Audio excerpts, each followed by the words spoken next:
This video is sponsored by you, links to our channel in the description, along with the Discord, which you should join. Hello there, Arknights now feel the most hated YouTuber here.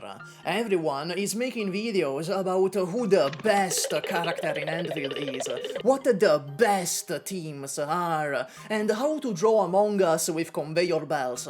And yeah, I'm guilty as well. You caught me at a very sloppy time in my life. But now that the Green Goblin mask has stopped talking to me, I want the opposite. Who is the worst operator in Endfield 1.0? If the original Arknights is anything to go by, 5 stars should be showing promise, so let's see how that's going. Every 6-star is automatically disqualified. Endfield has no Carnelian in it. Every 6-star is actually good.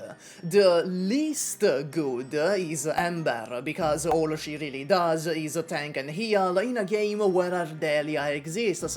By pure process of elimination, Ember brings the least value compared to lower rarity options. So if you're asking for the worst, or rather least good 6-star, it's Ember. I wanted to put Fluorite on here. In Beta 2, she was easily the worst operator in the game. Her damage was entirely ornamental, she only worked in last Rite teams, and her basic combo was painfully sluggish. Every animation felt half a second too long. I know you saw those posts with the water droplets on her suit and got so hard you passed out, but she was damn near unusable. In the launch build though, balance changes did a lot for her. She's now a pretty good infliction support for Nature and Cryo. Even with Angelina around, she's not outclassed. She's still the best in slot for last Rite and is used with Angelina in Yvonne Nature teams, so she's disqualified as well. I also considered Snowshine for this prestigious bottom-of-the-barrel crown. But then, I remembered Gacha exists. What he brings to the table is applying vulnerable on his battle skill at the cost of not being able to heal, unlike every other defender. On paper, that sounds like a niche physical team option. Until you remember Chen exists. Chen is the glue holding physical teams together. She applies vulnerable effortlessly and often with her combo skill. So instead of running this isekai side character looking ass, you'd rather use PogChamp, Dapan, Lifeng, Endministrator, or just Chen herself's battle skills. Even in physical teams, Catcher has no real place, and losing the healing is pretty bad for him. Snowshine is free, so he's not even helpful for day 1 teams, but he's not actively harmful. He functions, his kit is not particularly flawed, just completely outclassed by a free unit. Like Ember, it's a process of elimination thing. He works, you can use him, you just shouldn't. The second close contender for worst operator in 1.0 is Alesh. Cryo teams in 1.0 revolve around last Rite and Yvonne, both of whom desperately want to consume cryo infliction stacks. The problem with this is that cryo teams don't have their own Chen yet. There's no comfortable way to apply stacks. Your options are Estella battle skill, last Rite battle skill which wants a final strike, Xaihi combo skill which wants 2 final strikes, and Fluorite combo skill and ultimate which need cryo stacks already applied. Alesh wants to consume cryo stacks as well to make SP. The issue should now be obvious. There is not enough supply to satisfy 2 units that want cryo inflictions, and using Alesh battle skill directly robs last Rite and Yvonne. But SUPAH, what if we just don't use his skill? Okay, let's look into that. Let's let him sit there and passively make SP with his combo skill and ultimate, allowing others to use their skills. Something like how Akekuri plays. At least that sounds good on paper, but let's actually look into it. In the last Rite teams, you might as well leave the slot empty. There's no reliable way to consume solidification to proc his combo skill, so at M3 he makes 25 SP per ultimate cycle. For reference, one skill costs 100 SP. That's 4 ultimate cycles for one extra skill, assuming he doesn't accidentally kill a random mob and speed it up slightly. Not to mention, last Rite's battle skill returns a large portion of SP, so that team doesn't even need a Vanguard in the first place. Okay, but SUPAH, what about Yvonne teams? Okay, we're heading in the right direction. She can consume solidification on her ultimate, and she doesn't need full cryo stacks. Even consuming one cryo or nature stack is good enough for Yvonne. You can even use Alesh's skill to keep enemies solidified during her ultimate for better crits. This again sounds good on paper, but let me run you through it.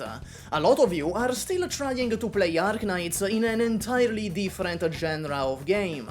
In Arknights, Vanguards are always valuable. Unless you're Siege, being a Vanguard inherently makes you a good addition to any team, thanks to the 12 squad size in that game. Endfield has 4 squad slots. Sacrificing 25% of your team for SP generation means that SP gain better pull its own weight. So, you proc Yvonne ultimate, then Estella for a cryo stack, then Alesh to solidify. Eventually, Yvonne ultimate ends, consume the solidification, and procs Alesh combo skill. Assuming M9 and average circumstances, Alesh makes 30 SP here, meaning you would need 4, maybe 3, Yvonne ultimate cycles to make 1 skill's worth of SP. Hey, hi, SUPAH from the future here. That is wrong. Good old light Zong pulled a fast one on SUPAH from the present. You see, Alesh combo skill needs solidification to be consumed to activate. Consume is a specific mechanic which is specifically named as consume. Therefore, it appears the only source of solidification consumption in the game is Yvonne's ultimate. However, that is not true. Apparently, Estella's combo skill also consumes solidification. This changes quite a bit. It means that Alesh's SP recovery in Yvonne cryo teams is way better than I initially thought. However, is it good enough? After testing, kind of, it's a catcher situation. He's viable in this team. He's not actively bad like I initially thought, but you'd rather Fluorite instead for more damage. Or Akekuri. I tried out this team with Akekuri instead, and low-key I performed way better with it. So, he's a little bit better than this video originally let on. Yvonne, Alesh, Estella, Xaihi is a viable team. However, like Gacha, the other teams are just superior, and the rest of this video explains why. It's mainly Akekuri being busted. Now that I have actually read the in-game description for Shatter, God I feel stupid, it means Alesh could be run in physical teams as well, since all his teammates will be able to consume solidification. However, this is even more of a catcher situation. With how gluttonous physical teams are for vulnerable stacks, you would really rather use all your skills on applying and consuming vulnerable stacks rather than use one skill bar for Alesh. Not to mention, Pogchamp exists. He works specifically with Endministrator as well, as his combo skill mentions their crystallization effect specifically, and that might be the third team in which Alesh is viable, as it is basically just a legally distinct Shatter team. Maybe. Question mark, until you replace him with Pogchamp anyway. The more I look at this, the more it really is a catcher situation. Technically viable, technically usable, technically an okay choice to put in that squad slot, but always outclassed by someone else, even of lower rarity at times. I thought this was going to be a quick 10-minute video where I explain why Alesh is the worst unit in the game, but this dastardly discovery about how Shatter works sent me off the fucking track entirely. Oh, another thing I want to mention is that at Potential 3, he actually gets a team-wide buff on his combo skill. It is, however, RNG and thus unreliable. You'd rather Ardelia or Antal if you're looking for bonus damage. Do you see what I mean? There is always someone better for that squad slot, except in the Estella team. Akekuri is also kind of the final nail in the coffin for this guy. She's the best general vanguard in the game, as SUPAH from the present will now showcase. And just in case you feared Akekuri didn't completely slam this guy into the ground, she also has team-wide buffs which, while a little lesser, are far more consistent, with infinitely simpler dupes to obtain. Let's assume the best realistic circumstances for Alesh. You start with Estella for a cryo stack, then Alesh ultimate for another cryo stack, then Fluorite combo skill for your third cryo stack, and finally Estella again to max out your cryo infliction.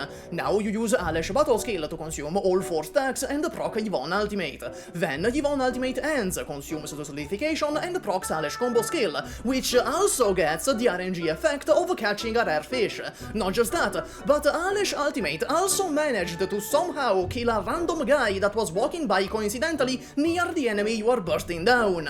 With all of these stars aligned, Alesh makes 45 SP from his battle skill, 25 SP from his combo skill, and 40 SP from his ultimate.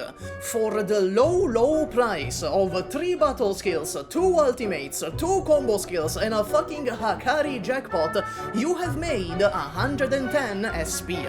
For comparison, this is just 30 SP more than a single Akekuri ultimate. Enter Akekuri, she's the Myrtle of this game.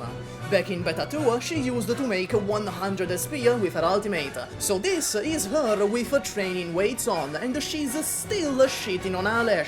I don't think I have to tell you that the extra cost of 3 battle skills, 1 ultimate, 2 combo skills, and 2 RNG effects is not worth 30 SP.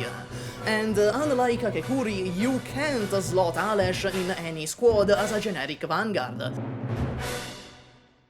So, we have 2 units whose main fault is not fitting anywhere. Any team you can put Alesh or Catcher in, someone else would be better. Or, if you find teams where they are the best in slot, they are, at least in 1.0, much weaker teams than the others, like Estella Shatter. So, which one of them is truly worse? The competition is very close, I feel. You could argue Alesh is worse, because Catcher has no teams in which he is actively harmful in, and no way to misuse him to be harmful. But you could also argue Catcher is worse, because at the very least Alesh is a genuinely viable option in the Yvonne Cryo team, Endministrator team, and Estella team, even if he is outclassed by others, while Catcher is never truly viable anywhere because Snowshine exists. Depending on how you look at it, and which seems the better metric to judge an operator by to you, both are the correct choice. The way I say it, there is 2 answers. Right now, in the current ecosystem of 1.0, it's Alesh. He costs more materials to build, he is harder to acquire, and he gets beaten out by 2 different 4-stars sometimes. However, Alesh has a real proven space in which he is the best in slot, that being Shatter teams. Right now there is Estella and that's it, but in the future, the moment a good 6-star Shatter DPS comes out, he will be the best in slot for them. Meanwhile, Catcher has no such luxuries. I can't picture a team that would want him specifically, unless for some reason a new 6-star DPS comes out that wants both specifically counters and vulnerable stacks, which is really specific, and I imagine in that case that hypothetical unit would be able to do counters on their own. So, for the long term, for the entire lifespan of the game, it's Gacha. And that's all. Max out your Akekuri. That's right, I'm switching up on my day ones. Bye.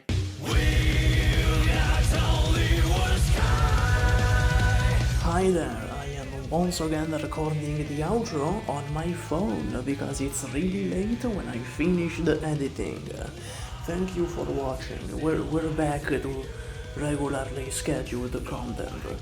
Special thank you to the members, in particular Nemotic, Kaniel Channel, Yominest Passmort, Zora Maslink, Bin Raditz, The Long Chef, Jinjin Zentuna, Vinkoching, Ilio, Living Shad, Crayon Box, Efram, The Lord of All Magic, URL Killer, Divius, Kino, Bomb Ninja, Apollo T, QX102, Mr. Lair, Tatanimal Raptor, 1K, Never Far Off, Zeferinix, Nubbo, TTK Skykill, I Antonio Trea, Sebbitism, Sebbistum, San Kenshi, Kevin McGuire, Chromala Cham, 5QTZK, Porato Chipu, Genius Gay Shipper, Sulfur 7, Maxios Sesca, Monhiren, Prancing Peppers, Radio Nukunyu, Yuvune, King of Harems, and that guy with 2 names. See you next time. Maybe. Hopefully.